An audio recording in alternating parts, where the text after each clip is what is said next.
Great to have you with us. We're live from our Africa Related studios in New York. I am Oiza Adaba.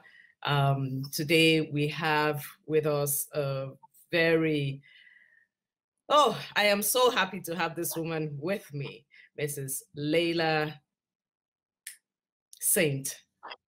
Matthew Daniel. You're welcome to Africa Related. You're welcome to the show today. Thank you for having me. I am beaming from ear to ear, and a lot of people that know you would know why I'm so excited to have you. But Mrs. D, as she is popularly called, not that you should call her that, but she is an author, and she's done a lot of work internationally. She's recognized in her field of personal growth training. She's a writer, she's a speaker, she's a women's rights activist. That is who we're talking to today. And she's also the president of ACT Generation GBM, a non-governmental organization that combats domestic violence and child abuse in Nigeria. And around the world, her work is seen all over the place. Mrs. Laila St. Matthew Daniel, you're welcome to the show today. It's my honor. Thank you very much for having me. You have done a lot of work, and I'm so glad that we're talking, especially at this time during what is happening in Nigeria with the End SARS movement. It seems like your life works, have almost accumulated into this this moment that we are in Nigeria right now. Describe how you feel and how events in Nigeria today have how you're able to deal with it and how you feel about what is going on in Nigeria today. This was something that I knew would happen. Look, we're not stupid, although they try to make it as if Nigerians are stupid, because if they had done the right things by the Group B youths, because number one, youth did End SARS. Number two, were the ones who saw an opportunity and they were used. Look, don't let it's a lie. They were used again to frustrate the number one, the End SARS movement, because they've never seen something like that. It was a movement that was driven by so much pain, because ordinary going around in the car or on foot or whatever, they would disturb them. End SARS was a peaceful protest, and I can understand why they stayed on, because we are used to them lying and saying we will do XYZ just to get people to shut up. And yes, they said they were going to get the SARS off, and they acted as if the 5 times 5 points will be seen to. But the youth said no, that they needed to show, they needed to know that they were actually serious, because even after they said they had disbanded and XYZ, they still saw the SARS people on the streets. And some of them were irate, and the way they were talking to citizens showed that, are they really going to be taken off the streets? And then almost 24 hours, they say it's changed to SWAT. Now, in countries where they have at least the human basic necessities put in place, you will find looters during, any kind of protest. But it's not like what happened with us. Everybody was afraid. I tell you, the country was afraid. I was afraid. I was afraid that, is this the unleashing, that I have a funny feeling that when these people say they've had enough, and it's like 3 generations from when they started. So what could happen now is for them to focus on this catchment area. There are about 20 local governments or 25 local governments in Lagos, and their heads in these areas. There are local governments there. They are the heads of the marginalized youth still there. You understand? They are there. So sit down and begin to rapport with them. The government needs to focus on them very, very, they need to focus on them. And look at the amount of money that people in the House, senators, and all of them get. Come on, you are meant to go there and represent your people. Yet you go there and build for yourself and your friends, forgetting the people who brought you in. Then you forget them until when it gets close. It's a terrible situation. It's like a bug or user that gets into them once they get into position of power. They just close up and they don't remember anybody. If they see and cut down, look at the federal level. Federal level, what do you do with 30 million naira per month? 29 point something, 30 million naira per month. Then in it, they try to justify and say, well, they give their own local government and things like that. It's a lie. This is the only country I know, or one of the countries I know, where corruption means as a leader, you go in and then you make money and then stay out. Now, what about those who put themselves on pensions? You are a governor, you are finished chopping and everything, then you now go back, professionals, politicians, they cannot do anything else. They now go back and go back continuously. And they now are paid. You know, they now are paid. They collect the money and as senators, and then they are paid pension schemes. Meanwhile, pensioners, I'm sorry to cut you. Meanwhile, pensioners are dying on the line, waiting to collect 20K and 30K. Some have even died. They haven't collected anything. We have a bunch of wicked, wicked leaders. But the thing there that they need to look into is that these people are like you and I. They decide to go in to try to make things better. Then they go in. As I said, it's like a bug gets into them. And all they can see is themselves. So, but the same system that you spoke about, ma'am, that system does not allow these same young people to be in the forefront. They don't even want them in the forefront. So no, the thing is, if they start with their own situation, they can do it. They can mobilize in their different situations. Like I said, there are about 20, 25 local governments. It can be everywhere else in the nation building is not easy. You must carry the bottom of the ladder up with you. If you want to get to the top, thinking that, oh, I will use them and then I get to the top, you are going to go by what has already happened. So I told the youths, I wrote, I'm a writer, I don't know whoever it is there are.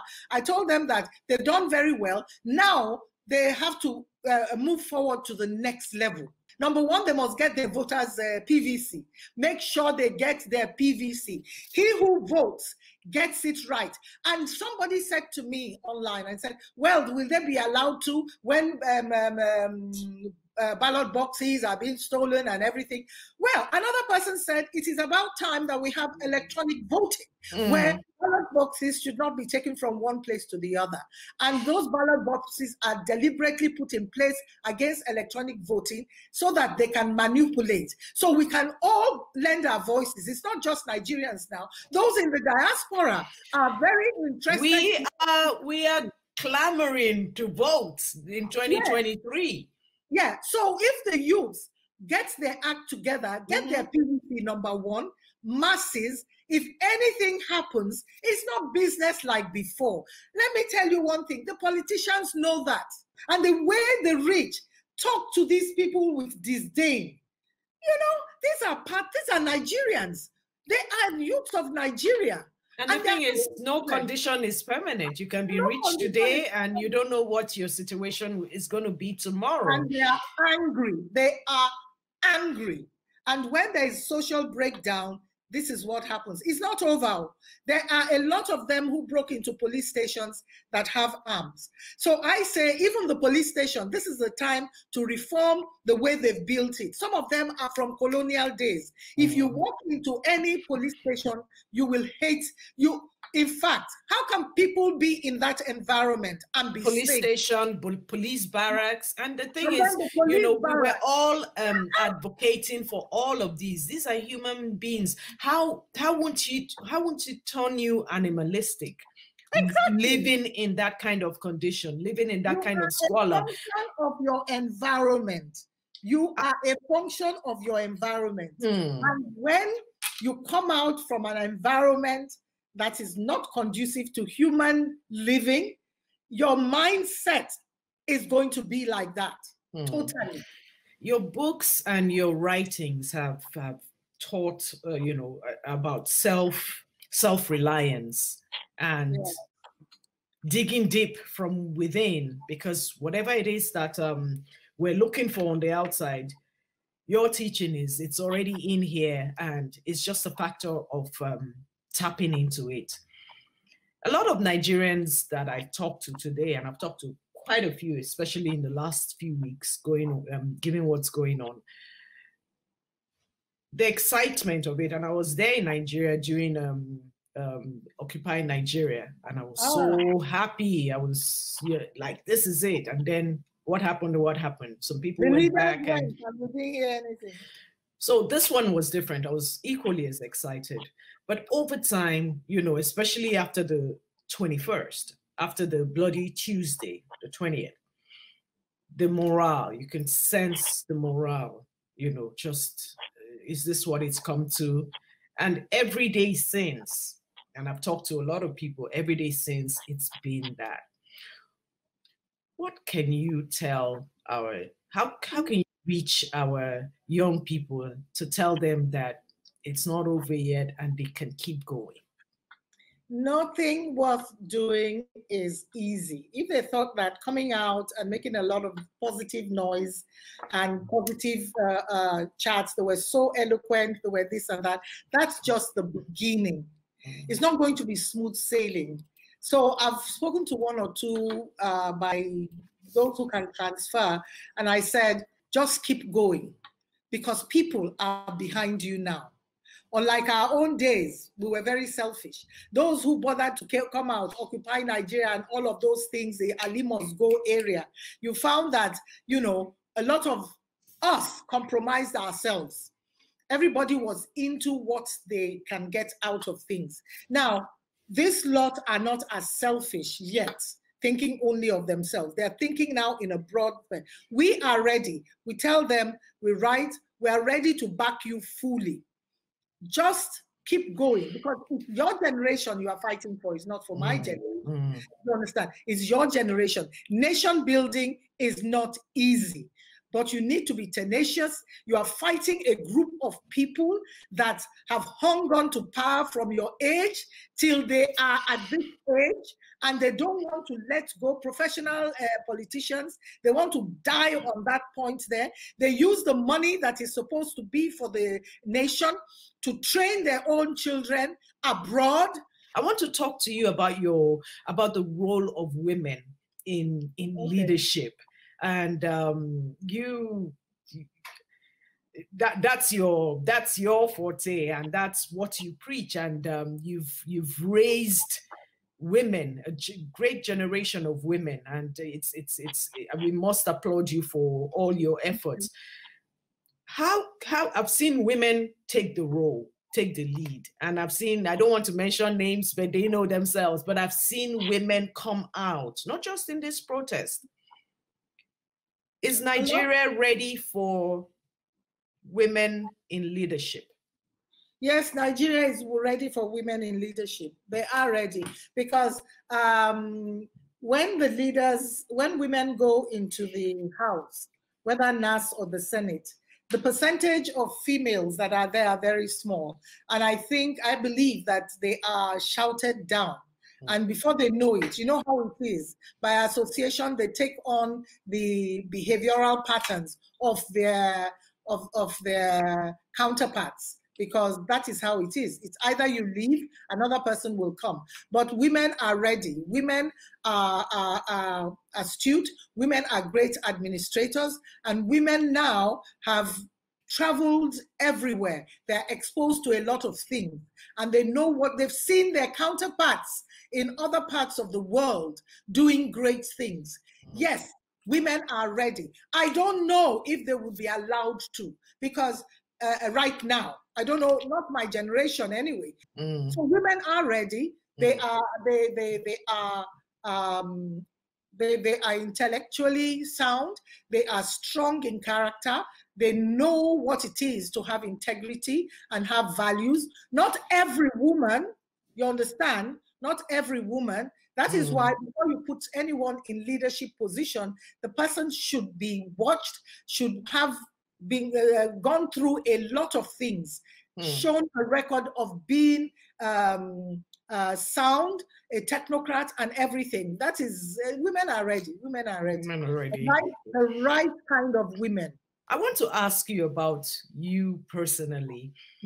You give so much. You are very passionate, obviously, about what you do, and we see that reflected in your speeches, in your talks, in your writings, and you put out so much. When do you get back in, and how do you replenish yourself? How? Oh, I put out so much because it's a passion. It's my passion is to, you know, be a solution giver, and wherever I can, you know, give in, as God has imputed in me the knowledge. I am a voracious miner of knowledge. I love to learn. I love to get things going, and I use my own skills on myself as a coach, NLP practitioner, a therapist, and things like that. I know when to stop. I know when to take a breath. I know when to move back. You understand? I know the signs, luckily for me. And that's what I try to teach people. Because even now, a lot of people are going through a lot of emotional, mental health issues. But Indeed. because in this neck of the woods, we're still not, you know, we don't talk about it. Looking for professionals. They think you can only go to church. Church is the place to go. Yes, there's a place for the spiritual, but there's a place for the mind and the body. Your mental health is key, is very, very important for whatever you're doing. That's why when I train, the area I call is lifestyle reengineering. And so when I train on attitudinal and behavioral problems that actually is the spoke in the wheel for your organization and for yourself as well. Because I say there's no work-life balance. It's work-life integration. You must be able to integrate one into the other and get into it. So that is what my whole situation is all about. I don't shout out who I am, but those that know, and then they come and speak with me and talk to me. I think I'm better on that level because I can go on my Facebook page. I have two. One is professional, one is a social commentator, and I do my commenting. My girl, balance it out. Girl sometimes will tell me, mommy, what to put out? Put it down. I say, leave me alone. You understand? Leave me alone. You go, I'm taking you to the point. You are mama now. Look after your own situation. Looking after the little I can do and encouraging you guys to, you know, to carry on, because I mean, it's for you guys. 25 years ago, if God wants me to, I'll be in my 90s. You understand? So what's the big? Wait. No, it's about 15 to 20 years time. He says she's shorter. You know, I'm on the other side going to 70. So I'm so energetic. They tell me I'm so energetic because my mind. It's good. I love it. Yes. My mind is energetic, and I tax my head, my brain cells, because if you let it go, so the more you give out, the more you give out, that's your anti-aging remedy. The more you give out, the more you have the capacity and ability to take in. So I'm always there for people. I'm always there. I have my website. I have my programs. Yeah, please tell us about Jacinta Lifestyles Engineering, and also about the website. And behavior is lifestyle reengineering is an attitudinal and behavioral firm that deals with the attitude and behavior for you to be able to perform optimally, to go from the dysfunctional to the functional and then to the optimal. And right now, even our people are at a dysfunctional stage. We need to get them to the functional stage. That is what I've been talking about. Then to get them to the optimal is when they are able to put in place all the things that you took from point A to point B to take them to point C. And it concerns everyone, like you and I. I have some clients who are matured, but they have been through a lot. down the line, they are successful, seem to be successful, but at the end of the day, within them, they are not a success. They're not happy. They are not, there are things that they haven't let go. So I help them to become their authentic self. And that's why I have a course on my page, how becoming your authentic self. There's some who have not healed. So I have another one that says healing after abuse, trauma, violence, and all of those things. Because you see, when you talk about wealth, everything you turn right, how to create rest, 6-figure, 10-figure, 7-figure, everything. Nobody talks about the innate human being. Because as I said, when they now have that wealth, they're not happy. And so it now means nothing to them. You hear some say, I can do anything, give out all I have just to be happy. Happiness is within you. Nobody can make you happy. But if you have not dealt with the who you are, who you really are, you will find that you will not get to the place that you are destined to be, fulfilling your destiny, because your identity is not okay. Like Nigeria's identity is not okay. If you watch the docu-series, The Journey of an African colony, it's on Netflix. I mean, you will see where it started, where Nigeria was concerned, where the identity of Nigeria started to crack, from the protectorate, from being Guinea slave coast to becoming this, that, and the other. When you lose your identity, you will lose everything that you are focused upon. You will begin to walk in the path of who you are not supposed to be. And once you are not working in your God-given path, you will not be happy, you will not be satisfied. So I whilst I'm a trainer, I have various training modules, but on my website are these 2 key modules there that is actually the nucleus, the center of everything you are. When you look at what our counterparts are doing abroad, you will find it in different ways. They are telling you how to be successful, how to have confidence, how to be you, how to be a warrior, this and that. It's coming to the same thing. But when a Laila puts it out and she's not a foreigner, you understand? I get it. I know how these things work, but we have to... I tell people, I said, look, it is critical that you try to get the one that has a cultural molding, because there are things that you are taught.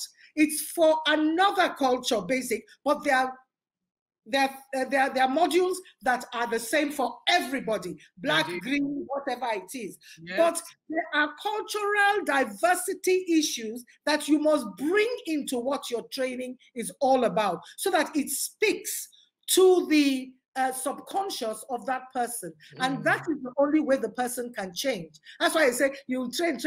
Nobody's changing. Are you talking to their subconscious? Are you speaking the language of that particular person? The subconscious language of that particular person. The ability to rope in what you are doing, mold it into the subconscious, bring it out. And that is how they are able to say, yeah, this is good for me. You understand? This is what I should be doing. So I'm a mind person. I'm a mind person. Amazing. Side of you. Indeed. And then very rich. I wish I can spend, I can spend the whole day just, soaking this in. I'm a sponge right now. I will try to. I'm forgetting that I'm interviewing. I'm a sponge. I'm just like, yes. But let me get back to work. On the last note, let me ask you this: the home. You touched on it earlier, but I want to come back to it. What is the role of the home in all of this? Whether it's nation building, nation healing, us as individuals, personal growth. What is the role of the home? The role of the home is very critical, because that's the foundation blocks. That's the first point of the foundation of who we are going to be as human beings.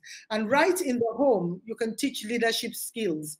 It starts from the home: how to have integrity, how to be loyal, how to be focused, how to build on character, because you must be able to differentiate different character traits.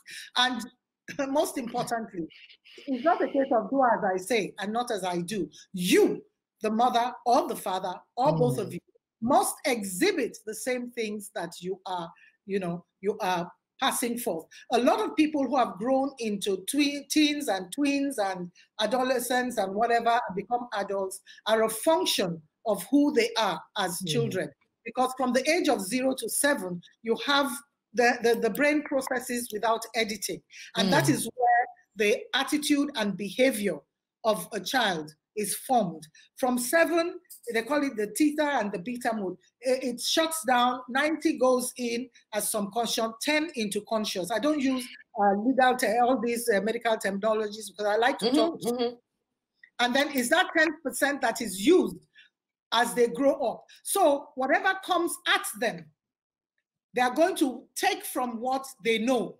So if what they know is negative, if they've had fear, if they've had lack of confidence, if they've been abused, and they have used coping mechanisms that are not proper, but it seems proper for survival to the subconscious, that is what they are going to use. Like the group B, all they know is to take by force, take what is not theirs. It's survival. They're trying to survive. So they are programmed to survive. So when they're going out to do all those things, they're not thinking right or wrong. They're thinking, this is what I need to survive. So that is it. The home is the base, is the foundational block of it.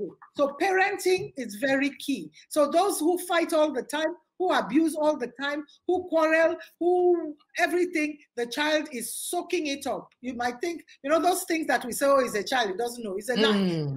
No, that is what they will use as their coping mechanisms much later. Great. True indeed. And it's what goes out to the society and what we see. We're produce of our homes, and the home is indeed very who are supposedly intelligent and sound. You will now see some behavioral patterns that's not in sync because they've learned the technical things required to get to the next level, but their soft skills, those soft skills are still lacking because it's soft skills you learn at home. Are you unafraid as a woman? I'm not afraid of. Unafraid in what way? In which way?